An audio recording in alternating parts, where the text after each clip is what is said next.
I represent my country. I'm no more Urvashi. I'm India.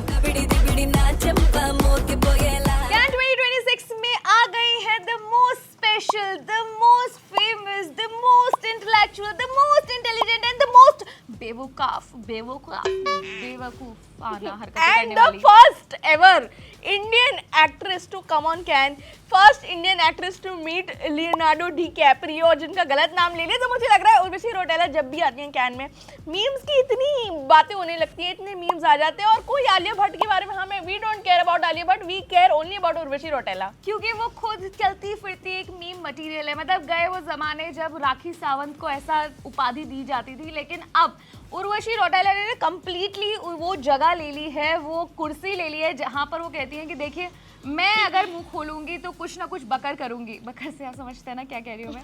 तो इसका मतलब ये नहीं होता है कि आप बाहर जाए और ये कहे आई एम रिप्रेजेंटिंग इंडिया और फिर बताएं कि आप कौन से बाहर के डिजाइनर की ड्रेस पहन रहे हैं। मतलब कुछ तो वो रखो यार। वहाँ पीसी आरपीसी देसी गर्ल प्रियंका चोपड़ा ने जो अपना ड्रेस पहना वो वो पहना था चिकनकारी की उनकी साड़ी थी जो 20 साल पुरानी थी, उसका ड्रेस पहना। तो और वो भी फिर भी ये नहीं कहती है कि आई am India, I am representing India. Exactly Urvashi Rautela जो है इसलिए ट्रोल हो रही है कि भाई पहले तो उन्होंने बोला आई एम रिप्रेजेंटिंग इंडिया, फिर दूसरी सेंटेंस में बोल दिया कि मैं एक वियतनामीज डिजाइनर की ड्रेस पहन के आई हूँ जिनका नाम है जॉली पॉली। ये कौन ऐसा लग रहा है, कोई एक वो नहीं होता कि मास्टर जी एक बिलान छोटी कर दो, jolly poly designer, jolly poly बुटी, ये कहाँ से आया है भाई? और उसके बाद कहती है no no I am no more Urvashi Rautela, I am India.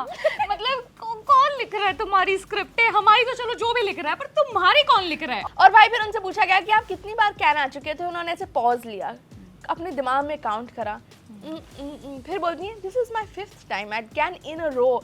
तो मतलब यार उर्वशी रौटेला जो है मुझे लगता है क्वीन है सच में यार, उनको पता है कि क्या कहाँ बोलना है। ये वो जब उन्होंने बोला होगा 5th टाइम जो इंटरव्यू होगा कितना इंप्रेस होगा, वाओ यार क्या लेडी है। मतलब ऐसी ऐसी बातें बोल देती हैं। यू रिमेंबर दैट टाइम जब उन्होंने एक पॉडकास्ट में बैठे हुए 100 करोड़ क्लब की बात 105 यस, तो 105 करोड़ क्लब में वो एंट्री कर गई थी उनकी फिल्म जिसके अंदर उन्होंने एक गाना किया था और वो भी गाना आप शायद अपने बच्चों को दिखाना नहीं चाहेंगे। बिल्कुल जो भी गाना था। पर देखिए उर्वशी रौटेला की तो बात हो गई, आलिया भट्ट की थोड़ी बात कर लेते हैं। वो आई हैं कैन में, इतने सारे लुक्स कर चुके हैं, पर सबसे ज्यादा बात हो रही है कि उनका बॉडीगार्ड कितना क्यूट है, उनका बॉडीगार्ड कितना हॉट है।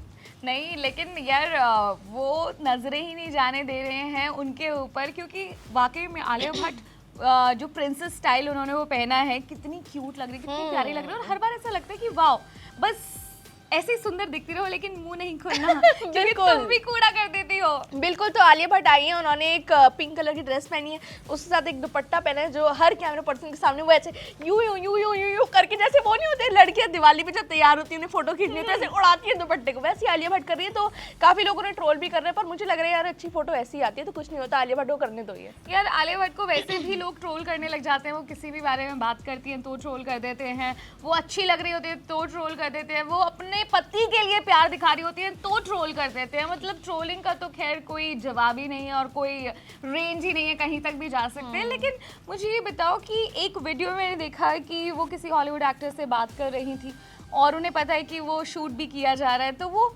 ऐसे ऐसे करके क्यों बात कर रही थी? मतलब ऐसे ऐसे करके मुझे आपको पता होता है ना, फिर आप ऐसे कर लेते हो बात कर।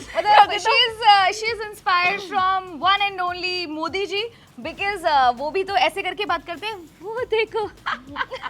तो आलिया भट्ट को पता है कि ये जो F1 ड्राइवर से वो बात कर रही हैं वो काफ़ी वायरल हो रही हैं, तो वो वही कर रही हैं। पर देखिए आलिया भट्ट की हमने बात कर ली, ऐश्वर्या राय कहाँ है भाई? वो तो क्वीन ऑफ कैन है, वो हमेशा आती है कोई बढ़िया सा लुक लेकर आती है, बढ़िया सा ना भी हो, पर्पल लिपस्टिक भी लगाई हो, फिर भी उसकी इतनी बातें होती है। पर इस बार ऐश्वर्या राय कहाँ है? May be she is waiting कि क्या पता वो बिल्कुल आखिरी समय में एंट्री दें और तब उनके लुक्स बाहर आए, क्योंकि अब तीनों दिन नजर आना, अब वो इतना पेन नहीं लेंगी। अब उर्वशी रौटेला के लिए भी तो कुछ छोड़ना चाहिए ना।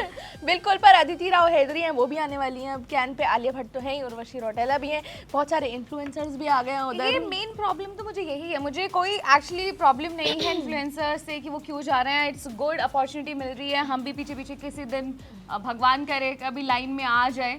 लेकिन ये प्रॉब्लम है कि जब वो इस तरह का वो पूरा माहौल बन जाता है ना, तो अब समझ नहीं आ रहा कि किसके बारे में बात की जानी चाहिए। कुछ लोग तो चैट जीपीटी का भी सहारा ले रहे हैं अपने कैन लुक बनाने के लिए, बहुत सारे लोग ये कर रहे हैं। और मुझे लगता है कि ये जो कॉन्वर्सेशन है ये हर बार कैन फिल्म फेस्टिवल की बात आती है, यार की फिल्मों की बात क्यों नहीं हो रही, तो आप करो ना फिल्मों की बातें भाई। एग्जैक्टली वहाँ पर कोई भी बात करने नहीं जा रहा होता है। अब सबको समझ आता है कि वो फिल्म फेस्टिवल होगा, लेकिन लोगों को लगता है कि वो एक फैशन फेस्टिवल है जहाँ पर लोग सिर्फ अपने ड्रेसेस, अपने क्लोजेट डिजाइनर ड्रेसेस फ्लॉन्ट करने के लिए जाते हैं, और वो रेड कार्पेट के लिए ज़्यादा मशहूर है। बिल्कुल, तो आप लोग हमें फटाफट कमेंट सेक्शन में बता दीजिए कौन सी ड्रेस है जो आपको बेस्ट लगी, और उर्वशी रौटेला जो रिप्रेजेंट कर रही है इंडिया को, एक वियतनामीज डिजाइनर जोली पॉली, उस ड्रेस के बारे में आपको क्या लगा, ये भी आप हमें कमेंट सेक्शन में बताइए। और हम आपसे मिलेंगे अगली वीडियो में। मेरा नाम है सान्या और मेरा नाम है साक्षी। आप देख रहे हैं स्विच।